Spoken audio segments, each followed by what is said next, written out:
Hello everybody, welcome back to another video in my analysis series. Today we're going to be looking at Scarlet Cross by Black Veil Brides. Now Scarlet Cross is the lead single off the band's forthcoming record, The Phantom Tomorrow. Got the advanced copy of the CD right there. And it is also the highest charting radio song the band has to date, currently sitting at number 11 on the American Active Rock charts and number 12 on Billboard. So stick around and let's take a closer look at all the components and elements that make up this song we all know that is Scarlet Cross.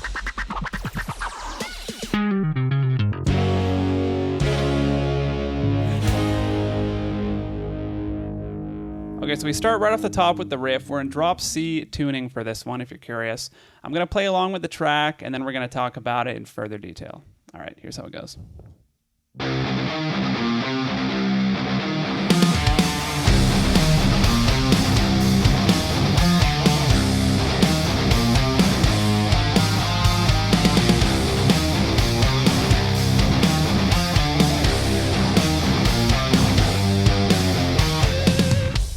All right, so before we go any further, I just want to point out this really cool production technique that's used at the beginning here. So if you listen to the guitar riff at the intro, when it's just the guitar riff by itself, notice how it sounds like purposefully small, almost like it's coming out of a telephone speaker, right? It's got that kind of lo-fi effect, as we call it. Check it out here. Right, you hear that? It sounds kind of small. So I'm going to play it again and let it play. And then you'll hear at the spot when the drums would come in, it opens up. And it sounds full like a guitar should. So check it out so you can hear the comparison.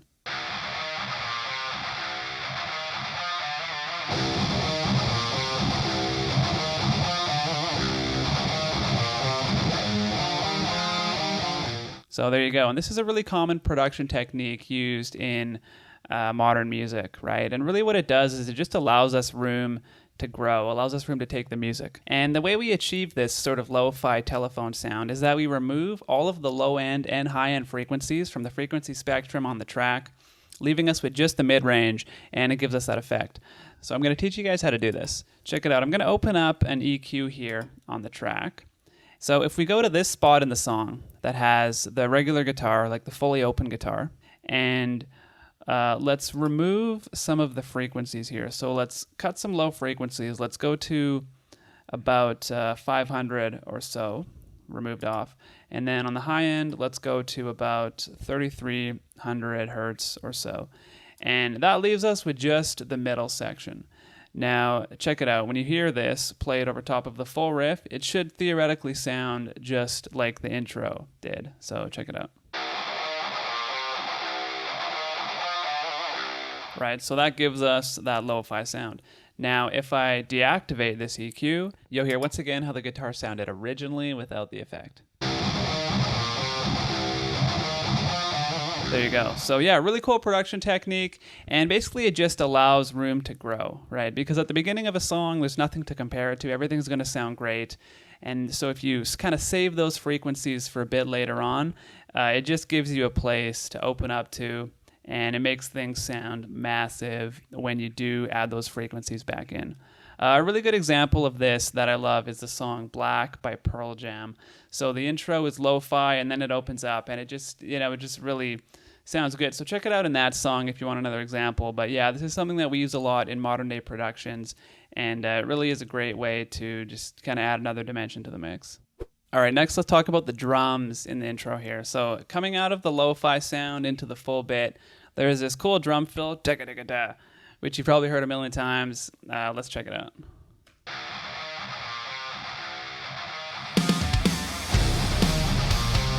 Yeah, and drums are just super simple here, right? Nothing fancy, just a straight ahead rock beat. Sounds killer though. Let's solo the drums. Yeah, and then even through the verse here, it's just kicking hats. You know, nice and simple. Beat opens up a little bit. But yeah, it's important to know as a musician when to show off and when to lay back and play it simple and let other instruments have their moment. And this is definitely a case of the latter. You know, of course he can play way more complex drum parts than this if he wanted to. He could add a bunch of crazy fills, but he's really trying to lay back and let the vocal melody take over here in this part of the song, which really is the mark of a seasoned musician to know when to make those calls. And in the case of Scarlet Cross here, it works really well. All right, so that brings us into the verse. Now let's listen to a bit of the verse to get a little context here. Check it out.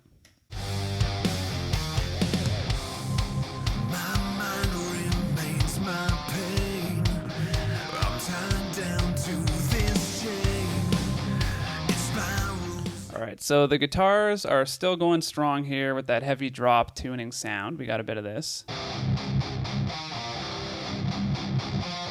It's chuggy eighth note rhythm. So that's really cool. But what's really worth noting is that in the verse, there's actually a cool like synth thing. It's sort of like just an ambient pad, but it really adds a creepy element to the song, if that's the right term for it. Check it out here.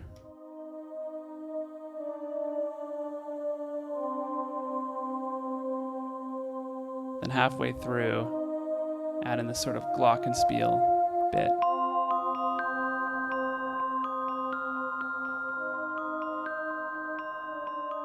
So it just creates a bit of ambience. You probably didn't even notice it was there, and you're not supposed to. You know, it's because it's not loud. It's not at the forefront the way the vocals and the guitars are. It's really tucked in there in the background, and it just kind of, its purpose is just to create a bit of creepiness and a bit of ambience to the mix. But it's not something that your ears are meant to be drawn to. It's supposed to be very backgroundy. You know, of course, you have the main instruments in a band, right? You have the vocals, the guitars, the bass, the drums. And then, you know, oftentimes there'll be a few extra elements to help enhance those sounds and give the song just a bit more vibe. Like this key thing is definitely one of those parts. Or sometimes you'll have like, you know, sub drops or just certain sound effects here and there, swells leading into choruses, stuff like that. Stuff that you don't really pick up on as a listener as much, but they're just there to help, you know, give it a little more vibe. And that's definitely what this synth part does, in my opinion. Okay, next up we're going to look at the lead vocals here. And what I love about the production on these vocals is there's a really smooth delay happening.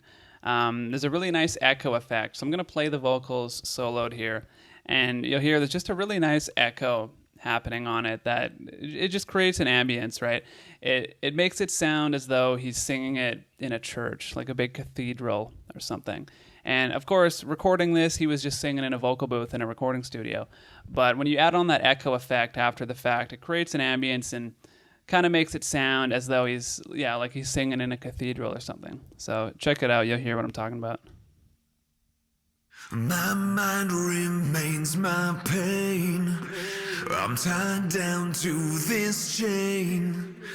It spirals as I ache to find holy Harmony is going to come in right here. Stay with me, I'm afraid of my soul. Blackened and left in control. Cannot be free, and you can't deny. The end is coming. The end is coming. I love that spoken word part too. The end is coming, going into the chorus at the end there. So what's really exceptional about this, the writing in this, and you know the vocal takes and everything, is that the energy really takes you as a listener all over the place in the best way possible. So I'll show you what I mean, and I'll give you a bit of a play-by-play as we go. So starts off nice and relaxed, low register too. It's almost like he's just speaking it, right? It's almost just spoken word. Then he jumps up the octave here. Stay with me, I'm afraid of my soul. Blackened and left. Right, so we get the full energy. Such a great contrast from the part before. And you can't deny the end is coming. And back to spoken word.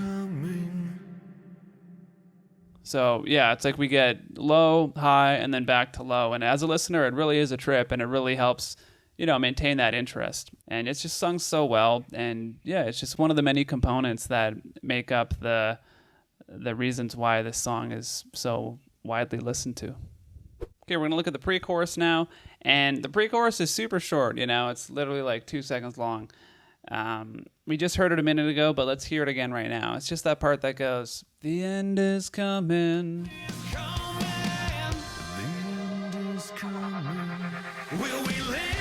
So it's really short, but that's also very effective for radio too, because radio likes things to be super snappy and to the point.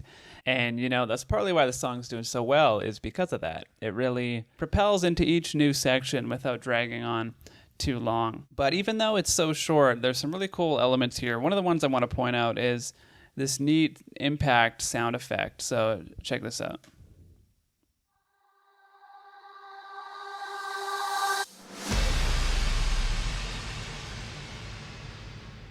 Pretty heavy, right? So that it's almost like a reverse swell as it grows, and then there's that huge hit right on the downbeat of the chorus. So I'll play it with the vocal so that you can get some context. The end is coming. The end is coming. Will we live when we die? Right. Just keep on saving. Sounds pretty heavy, just adds another layer, and it really helps the chorus to open up. It's really common to add a big hit like that at the top of a chorus in a production. It just helps to give it a little more punch when that chorus drops. All right, and that's going to take us to the chorus. So let's listen to a bit of it here to refresh ourselves about what it sounds like. Will we live when we die? Just keep on saving our goodbyes, the fear and the cost. The world will stain us with the scarlet cross. One thing I want to point out that you may or may not have noticed is there's a lead guitar part happening. Now, it's not super loud in the mix, but it is definitely there, and it kind of acts as just a counter melody to the vocal. So it plays hand in hand with the lead vocal, and it's a really cool part, adds a nice dimension and texture to the song. So I'm going to play along with it here. Let's check it out. The end is coming. Will we live when we die? Just keep on saving our goodbyes, the fear and the cost. The world will stain us with the scarlet cross. Okay, next I'm going to play you the isolated lead vocal in the chorus here.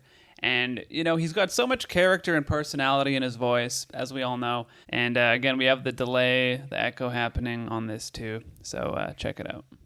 The end is coming. Will we live when we die? Just keep on saving our goodbyes, the fear and the cost. The world will stain us with the scarlet cross. Yeah. Nice. Okay, the last thing I want to draw your attention to in the chorus here is the synth pad happening.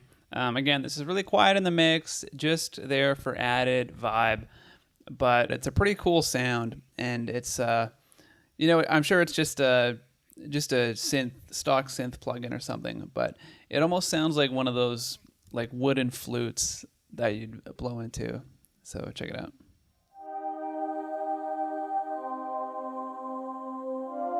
Pretty cool. It just adds that creepiness to it.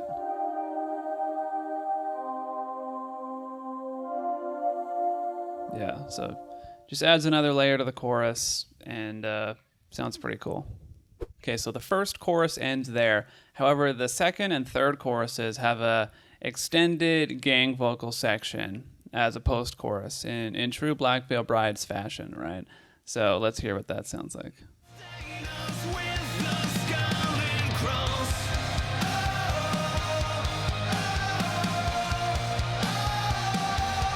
With the fear and the cost. Right, so we just add in that whoa part, just for something else. So what's really cool is the way the drums handle going into this gang vocal section. So before the gang vocals, we got that straight ahead rock beat. Once the gang vocals start, the kick drum starts playing straight eighth notes, dun dun dun dun dun dun dun dun, and it's super heavy, and the drums kind of drive the ship in this section. So check it out. I'm gonna play the drums and the gang vocals solo. You'll hear what I mean. Hear that kick drum? Boom, boom, boom, boom, boom, boom, boom, boom, boom, boom. Then back to the regular beat. Okay, so this brings us to the guitar solo. Now, I'll tell you a quick story here about the creation of this song. So, originally, the way the song was written and recorded, there was a drum and bass breakdown right before the guitar solo. So it went from the second chorus into a drum and bass breakdown groove, and then into the guitar solo. Now, this was an added 8-bar section, and it was pretty cool, but at the end of the day, we decided to cut it, and now the way you know the song, it just goes right from the chorus into the guitar solo. So right now I'm going to play you how the song was originally written and recorded in the studio with the added bass and drum breakdown groove. Check it out.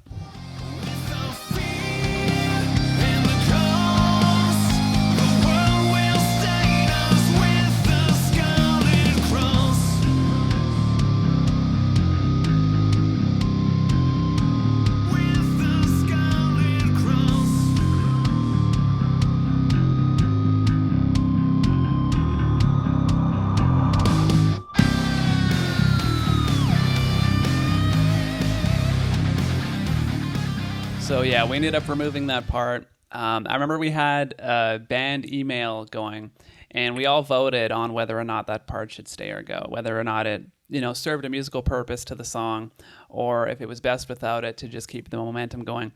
And I was the only one who voted to keep it. Everybody else wanted to get rid of it. And I was like, no.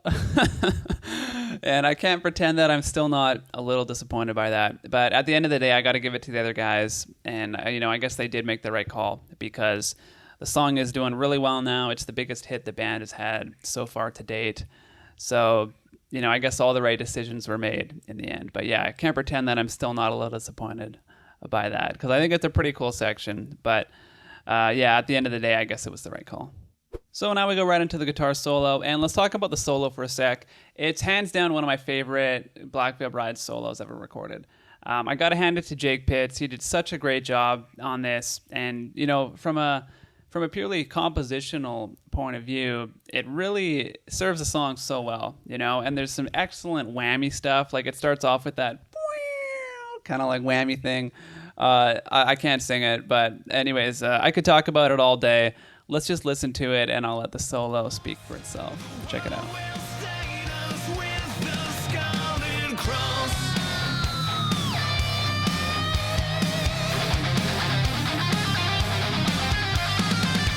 Goes into a harmonized section here.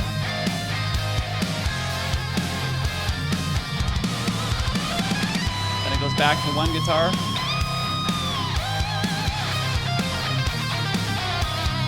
And then back to a harmony.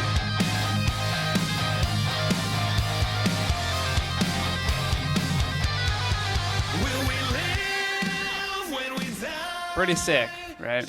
I mean, if you didn't enjoy that, I don't know why you're even watching this video. But yeah, man, so good. I love that. All right, that's it for today. Be sure to subscribe for more videos like this if you haven't already. And drop a comment. Let me know which song you'd like to see next in this series. I love making these videos for you guys. So let me know which song you'd like to see next. And yeah, new album Phantom tomorrow, coming out October 29th. So you can pre-order those now or pick it up on October 29th. I got the advanced copy of the CD here, so pretty cool. And we'll be on the road, on tour this fall with In This Moment on the In Between tour. So that's going to be a good time. And yeah, I guess that's about it. So thanks for watching. Hope you learned something today. I'm Lonnie Eagleton. We'll see you in the next video. Take care.